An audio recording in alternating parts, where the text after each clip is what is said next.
Hello again, I am Dan the Meek, and we're here for another beginner guide.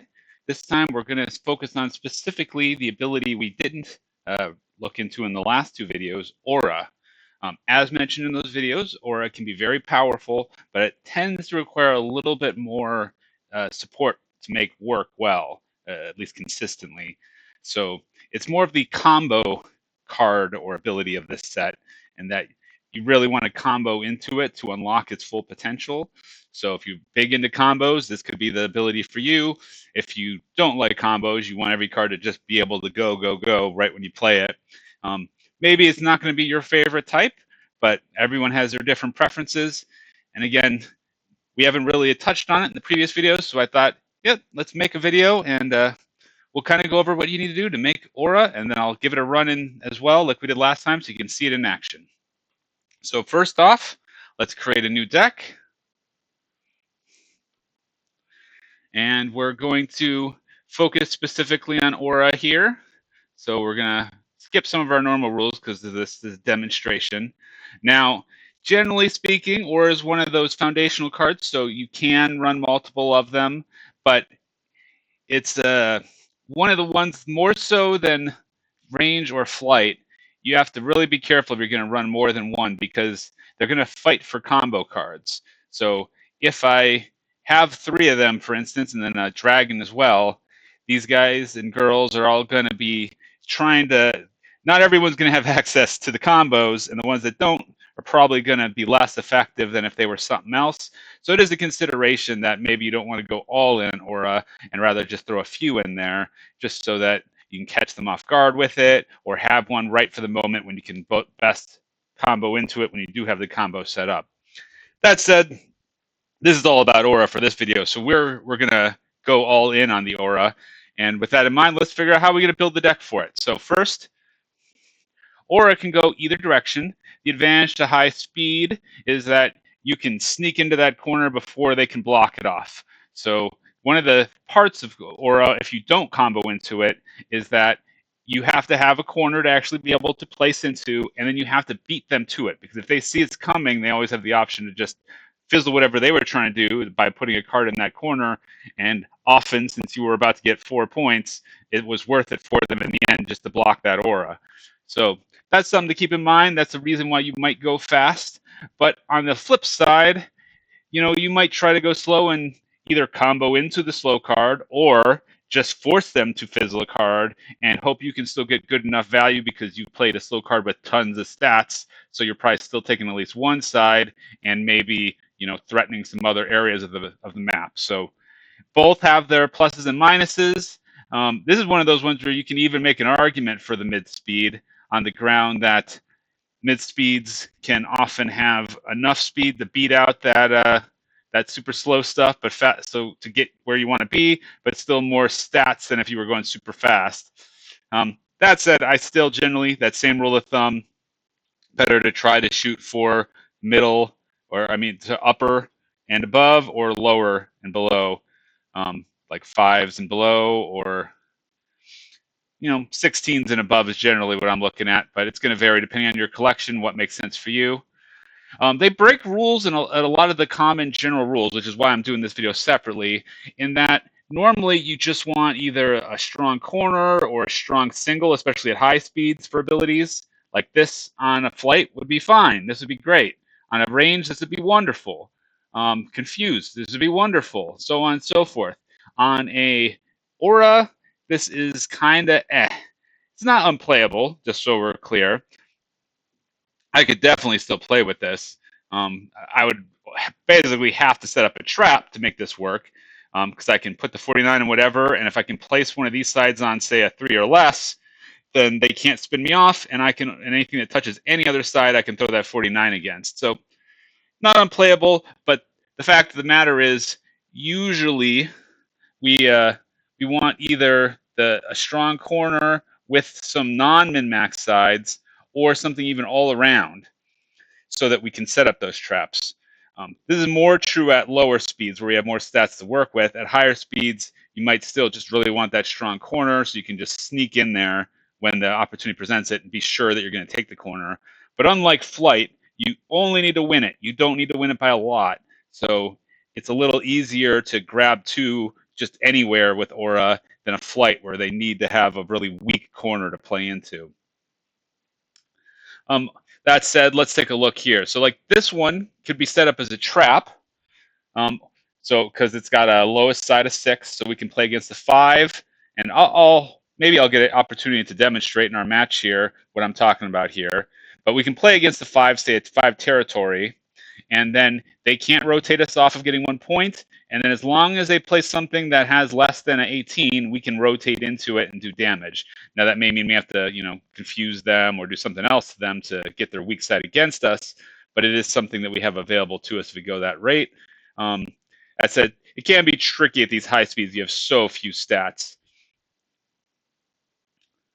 And like for me, I'm usually still wanting at least 1, if not 2 good sides so that I have some opportunity to do something with it. In this case, looking around,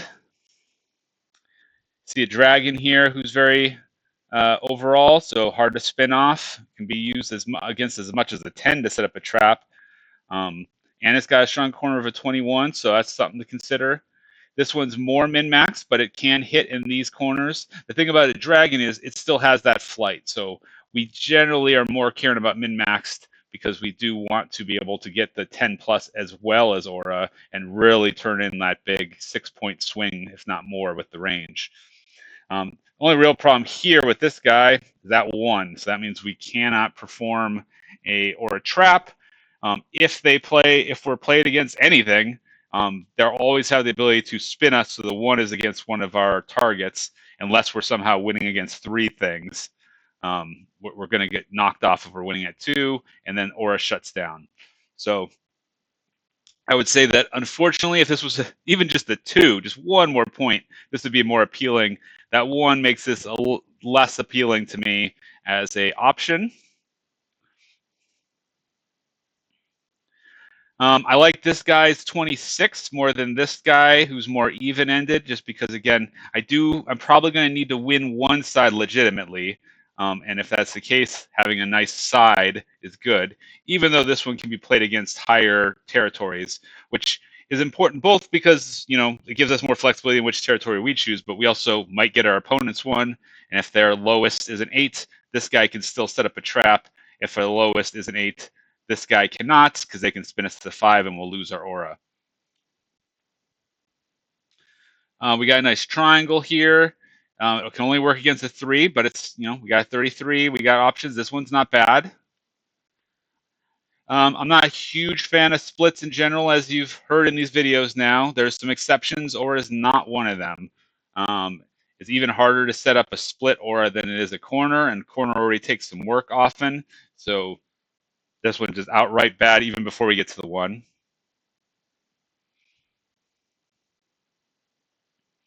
Another corner here, but I like this one better. If that 7's not bad, my problem here again is just the fact that I want to be able to have at least 1 decently high side. 20 is going to be hard to win with. I really need a very weak corner to score with this magician. So far, this remains the most appealing. Again, if not for the 1, this would be fantastic. I would love these stats on, say, a range if the arrows were here, or flight, just flight in general. The rooted would love these stats. This would be fantastic on a rooted. But unfortunately, it's Aura. That 1 is off-putting to me because, again, I cannot set up any sort of can't spin me off scenario. When I have a 1, they can always spin me onto a 1, and I'm going to lose my Aura. So we'll ignore that for now. I'm a little hesitant to take the Aura Dragon if we're going to go with a bunch of Aura champions. That's a little, but I said I'm going all in Aura. Let's do it. We'll temporarily at least grab this one. We might switch it later. This one's not bad either.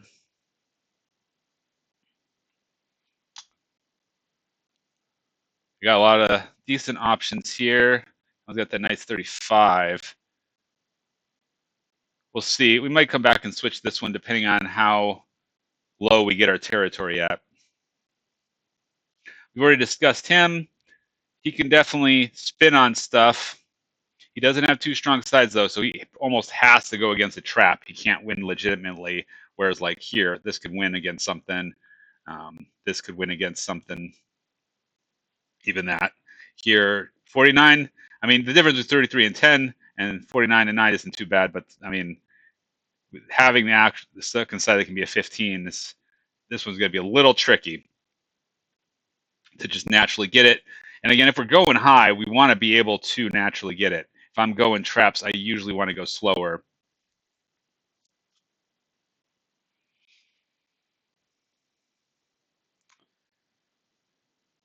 See, like this, even though we've lost them there, because we're not flight, I think I like this better. Again, we have a 4 of our low side, but we got that 14 there. Let's tentatively grab him.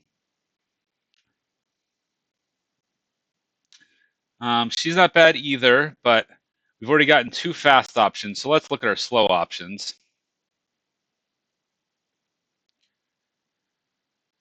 Feels like cheating to use my ones here, because probably not everyone's going to have any ones, but as you can see, they got lots of stats. We got 46, 34 corner, and we can play against as much as a 13. I'm playing Aura, and I have a card like that, I'm including it. He's got a stronger corner, but he's a little weaker for the trap setup because he can only play against a 6, but he can still do it.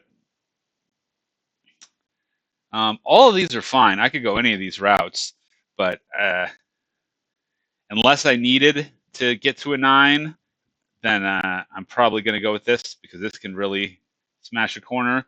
Again, these ones here, I'm considering more. I could still go that route depending on this because it's slower. It's going to be harder for me actually to get into that corner. It's going to be easier to set up a trap with them. While we're here, let's look at our dragon option. And he's all right.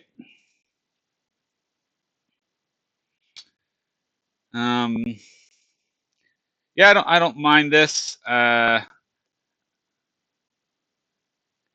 We could go either way on that dragon. Since we already have 2 slow and 2 fast, though, I think I'm going to stick with the fast dragon in this case.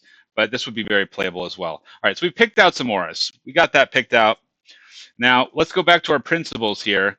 These are all foundational cards, and this is double foundation because it was already a dragon. So we've gone heavy foundation.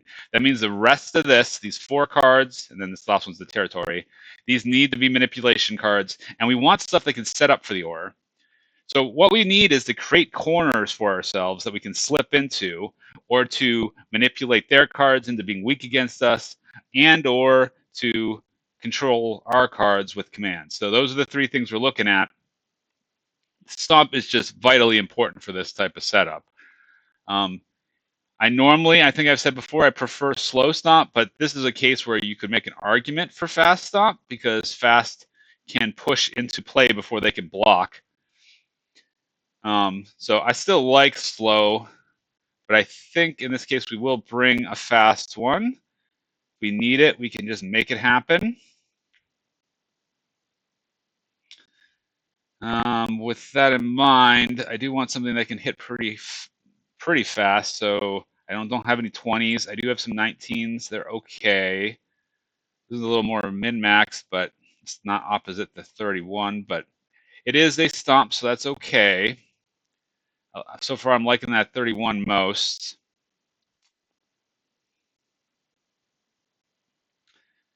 This one is probably my favorite we're looking at, but again, since we're going fast, I kind of want to go very fast.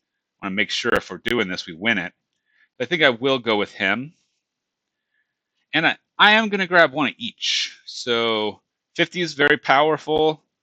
This one can do a lot of work in a lot of scenarios. I think we've talked before about how these strong corners are good. I like this 43 more than, say, this. But in this case, unlike last time, I think we're going to try to go with lower high ground so I can actually go lower and be okay. And this one will create a nice angle where I can squish in wherever I want, basically, to force the issue with what I'm trying to make. Actually, now that I think about it more, because we're going aura, I still might want this 50 just because I might have to push into something I don't normally want to push into to create the shape I want. And a 50 is always at worst going to be neutral. So I think I will actually stick there. All right. So you notice we went extra heavy on stomps this time. Again, stomps are going to be the best friend of aura, and we went extra heavy on aura. So we kind of forced ourselves into this, to needing more than one stomp to support this. As it is, we're probably still not going to have enough for all four of these. But again, we're demoing. We want to make sure we set up a good aura situation.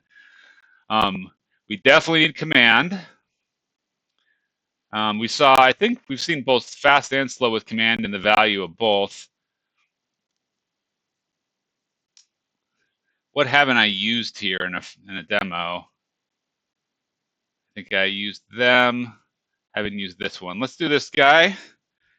I think I didn't use them before because they were less high. They couldn't get the high grounds. But again, we're going to probably be rocking lower high grounds, so this might be more viable in this setup. And then finally, we need something that can actually get at the unit to disrupt them. If we've got them placed against them, but they're not facing the right way, we want to be able to disrupt them into it. We could go either fear or confuse. We only got that one slot left. Since the stomps can push only orthogonally, not diagonally, I think I want to go with a diagonal.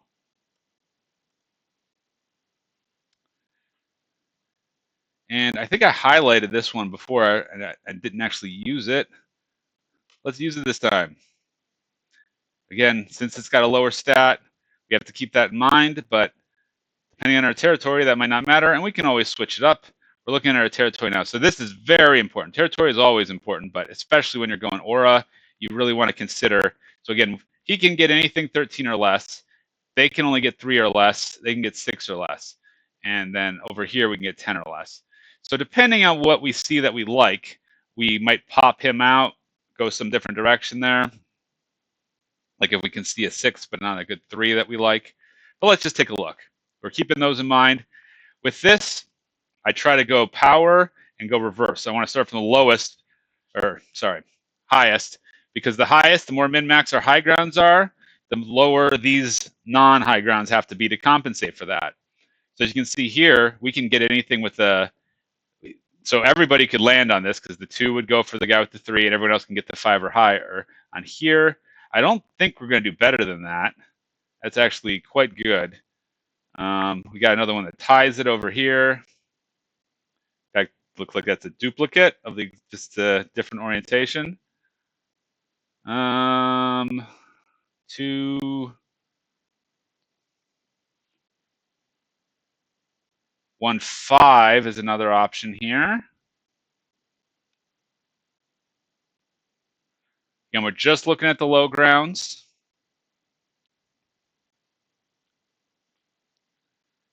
9, 1, 6. All these are fine, but I ideally want something everybody could hit. It doesn't look like we're going to find that. We're getting too far away from the high numbers where it's less likely to have 2 really low numbers. The only way to make what we've built right now work optimally if we had a 1 and a 2, and we just aren't seeing that. 1 and yeah, so we went all our way through, never found one. We had a couple options, the 2 and the 4. This means that we can get 5 or less for our weakest side on all 3 of our auras, or all 4 of them, and again, 3 of them do, just not them, then we can actually guarantee we can get a trap with all of them. Now he's fast, so he doesn't have to be a trap, nor does this dragon. Although we picked the dragon of the 2 who's better at being a trap. And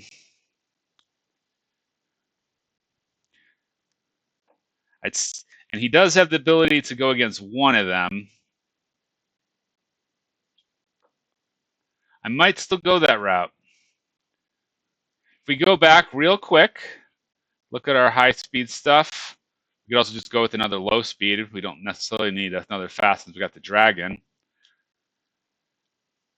Honestly, like I said, I think this is overkill having the dragon be it when we got this much already. And we talked earlier that we might want to go that route. That one could still take the 2.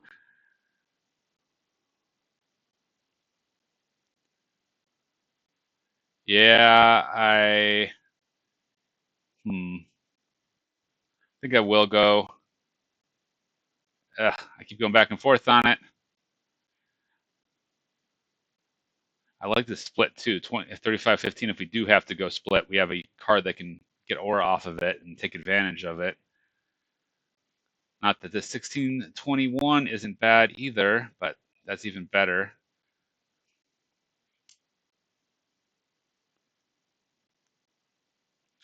And there's nothing else here I really love. I don't want to go all traps. So I do think I will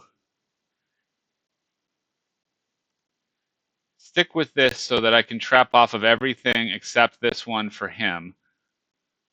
He's the only one who only has one potential trap spot. Everyone else can get him off both.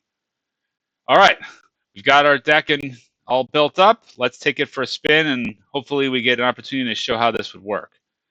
We've talked a lot without actually demonstrating. So once again, so we can take our time and talk through it, we're going to go into setup AI game. Again, that was play versus AI. Pick constructed. We're going to do hard, of course. Here's our unit. There's one we built last time. You'll see lower power, lower speed.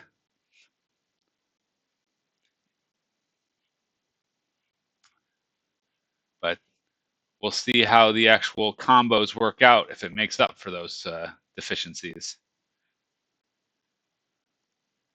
And away we go.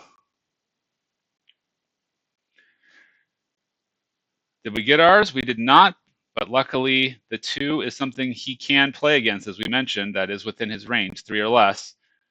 42, he could also take this 25. Something to consider here. It'll make it harder to get aura, but if we want to block them from getting their high ground, it could still be worth it. 2 points is still 2 points. So this isn't bad regardless.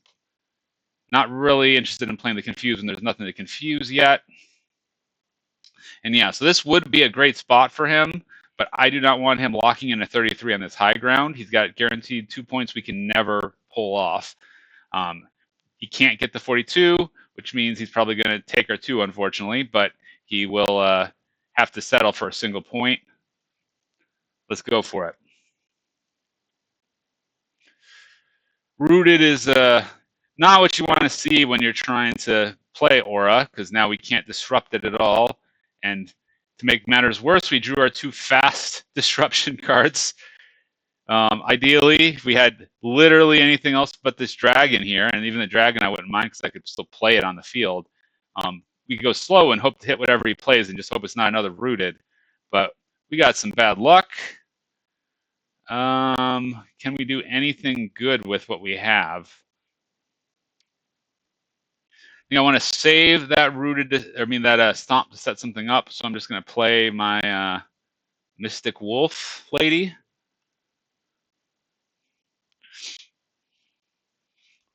He fizzled the command because there's nothing for him to spin around. I guess he could spin this though, if I play against him. So not necessarily a fizzle. I did kind of want to attack there, but because otherwise my options are to go against this and create a corner for him. And he can spin any way he wants, the same way as we can. He won't get 4 points off of it, but it's the same principle. He can turn his 33 on us, and since we only have a 31, he would then be able to still get this 2 and now get that as well. Yeah, it's just unfortunate. I go either way on this one, but I think if I play here, at least I'm hiding this 14. But I think I'd rather just give him the corner. And it's a really weak corner, so if he is playing any aura, he's going to be licking his chops right now. Maybe he'll even play them there. No, he's going to go over here. Not entirely sure why he swapped there. Okay. So we have a target now that we can stomp if we need to. I can't really set anything up good with it, but it's available. If I hadn't already used my confuse by bad luck, that would be what I would want to do right now, because a confuse on this would put the 4 against here, and we get our aura already. This would be a 5-point play? 1, 2, 3, 4, 5. So that's just bad luck that we got stuck with our opening hand like that. I guess there's an argument that I should have gone for the stomp just because we have a second stomp and we don't have a second disruption. or whatever you want to call a card that spins stuff. But in any case, we got to make a choice. I'm just going to go with them.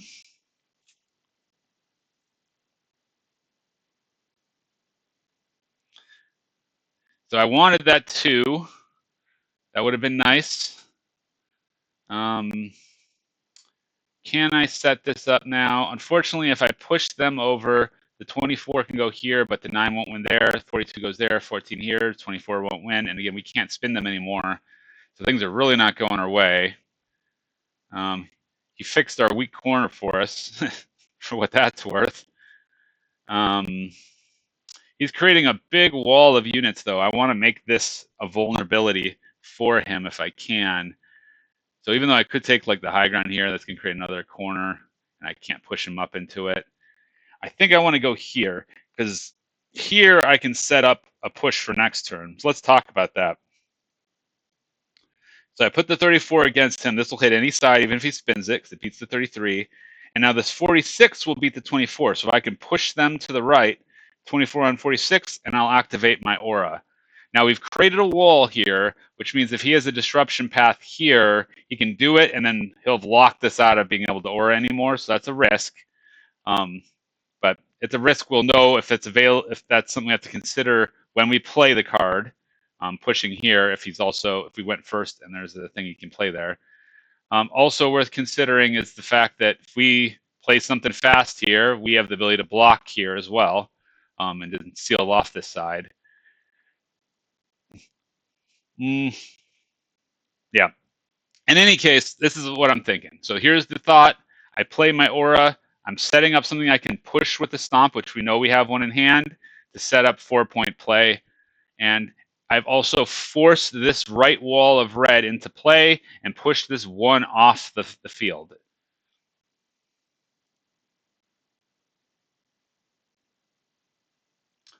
We got a dragon. We don't have a single natural corner. He's like very anti-aura so far in his play, as if he knows what we're attempting.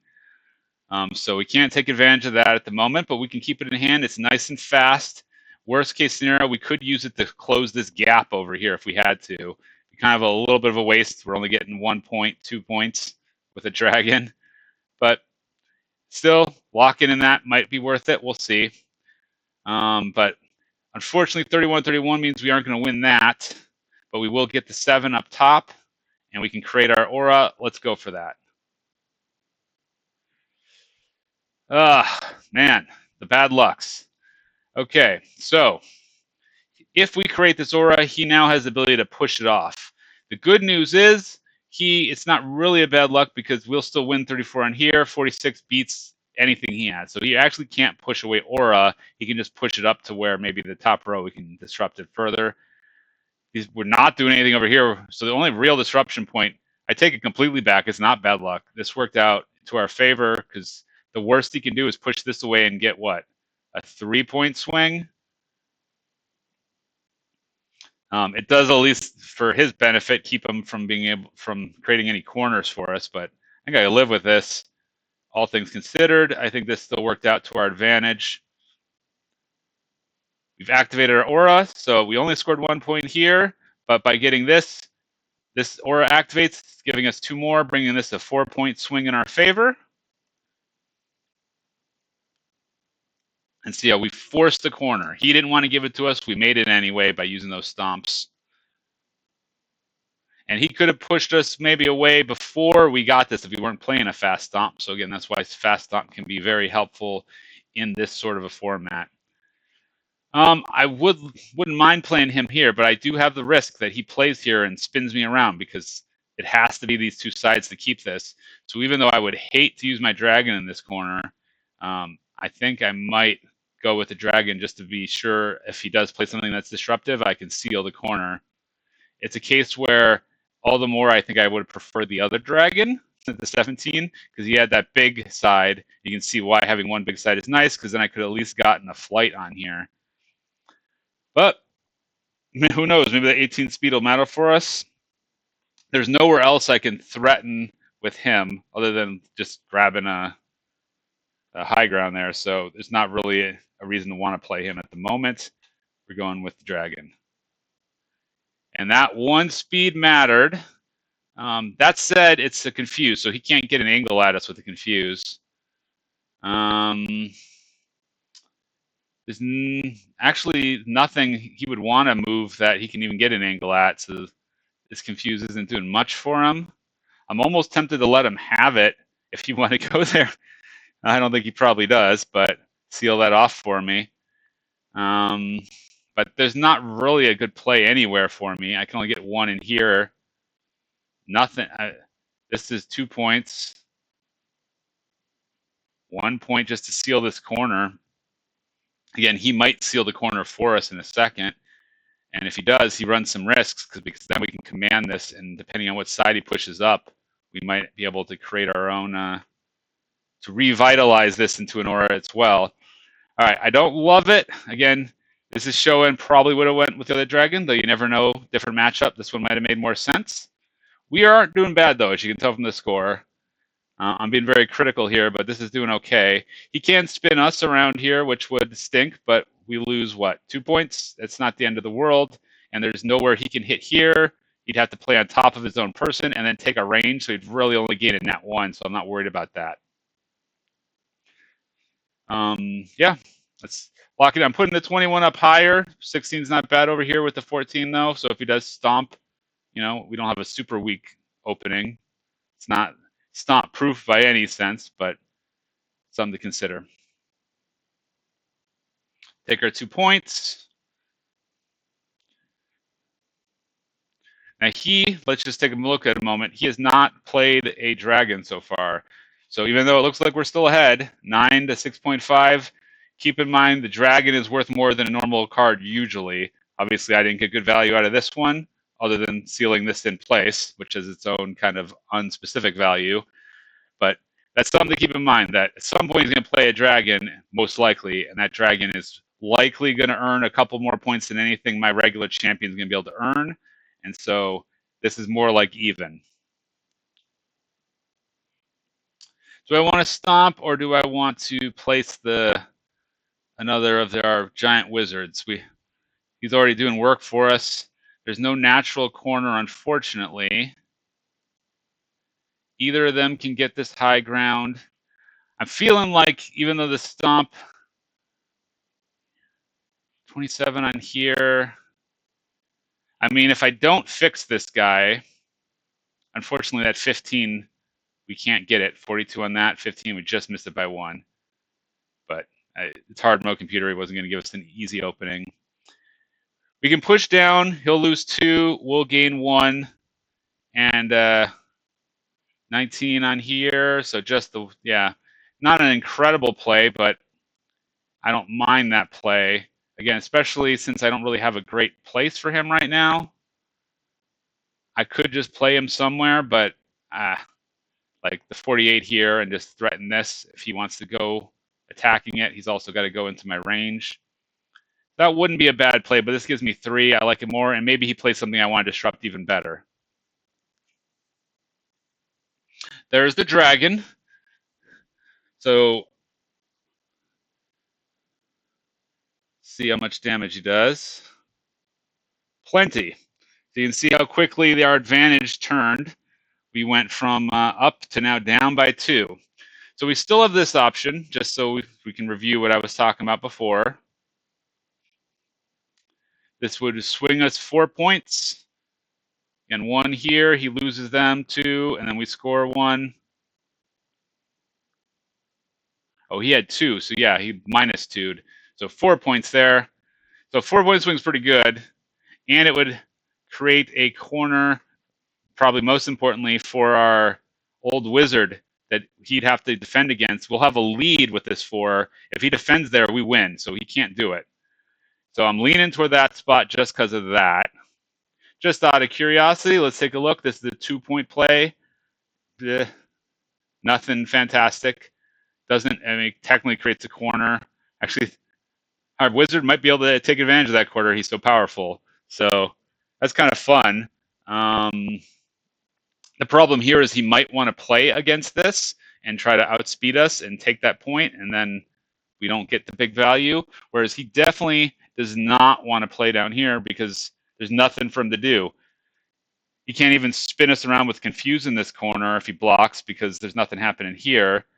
And there's nothing else he would want to command.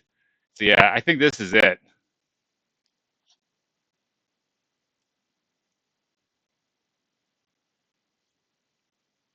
So we've set up a corner, and now, even though it's slow, like I said, he's going to have to either block, which if he wins the speed point, he's only going to be at 8.5, so we can literally play anywhere and automatically win, or he's got to let us have it, and he's got to make up those 4 points plus 2 more, probably 1.5 more, but 2 more to win. So he'd need to make up 6 points in order to win this game somewhere else. Can he do it? I don't see a path to it. I just don't see an opportunity for him to win at this point. Let's see what happens. Certainly not going to make up the points with that. He could get at most 1 point there, and he took it. Just out of curiosity, can we do it? We can. The triple aura. Now you don't get extra points like flight. You still just get the 2 bonus, but it's a +5 swing. Yeah, I mean he had no options, so it didn't really matter what he did at that point. Yeah, so there you have it. Let's lock it in. He couldn't even, he got within half a point before my turn, but that was the best he could do. And there we have it again. So we saw a little bit of everything there, I think. Just to review, we set this up, pushed over into it. We never really got to do a trap because he blocked our best trapped options and he kept blocking any other ones. So we didn't really get to see a trap demonstrated, but we kind of saw the way he tried to trap me just without an aura card, playing this here where he could spin it around if I'd gone up against it.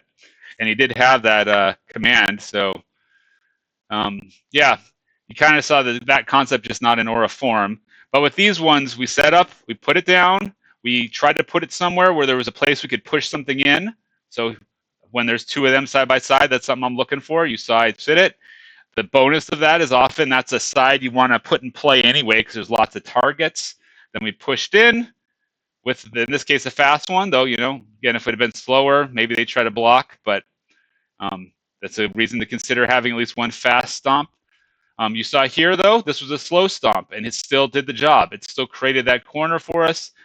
In the end, we had such a wealth of riches, we didn't even need the corner, but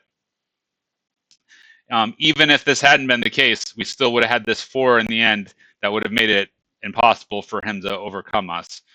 So it's all about setting things up.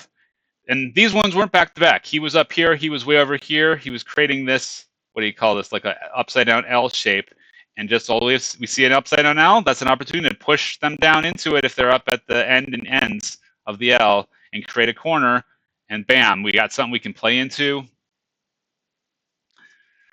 When you see stuff like manipulations, stomps, and confuses, and anything like that, too, you're going to see lots of weaker stats to make the easier corners. So those are also get you licking your lips when you're playing Aura that there's something you can deal with. And this particular opponent was running multiple rooted, which is kind of a light counter to Aura, generally speaking, since we both can't manipulate it, we can't stomp it, we can't. They also just generally have higher stats than other cards, so it's harder to get that corner off them, but didn't matter. We built our deck well, and we executed well, and even with 4 auras, we played all 4 of them, we were still able to come out on top, and with a pretty sizable advantage, I'd say. All right, again, if you have any questions about anything from this video, any comments, please leave them in the comments, or check us out on the Wise Wizard Games Discord. There is a Draconis 8 section. Many of the other top players and a lot of players on there are just on there, as well as one of the devs, the developer Carl, and we're always happy to chat with anyone who wants to check this out. Check us out.